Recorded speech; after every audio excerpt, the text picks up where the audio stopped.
guys, I got a new TSB that just came out as of October 13th, 2014, which may be of interest to a lot of you.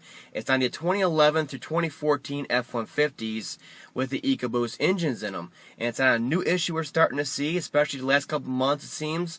We're seeing it all across America, and it's becoming more and more common as these engines get more mileage on them. And it's on a new issue. It's not a carbon issue. It's not a oil carryover issue. It's not a misfire issue.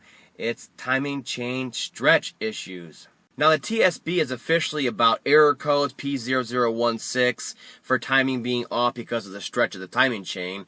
But what you may notice more before that check engine light ever comes on is a rattle upon startup. After a cold soak, you start it up and you get that rattle for a couple seconds. That's because the chain is stretched so much that the little spring inside the tensioner that makes up for not having oil pressure behind it can only compensate so much. Whereas once the oil pressure gets behind it and the engine starts running, it'll take up that slack and be gone. So you may recognize that first before you ever get a check engine light down the road.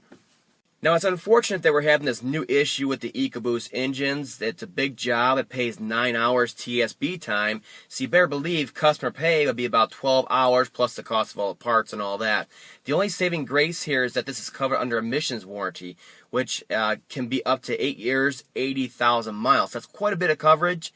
But I'm still hoping that Ford's going to start stepping up a little bit here like they did with the dual clutches and the Fiestas and Focuses and stuff like that, the throttle bys and the Escapes and the Fusions, and they start providing some kind of extended warranty, at least to 100,000 miles on these to start warranting because there is so many known issues with these engines, and really make the F-150 owners that are so loyal to Ford happy.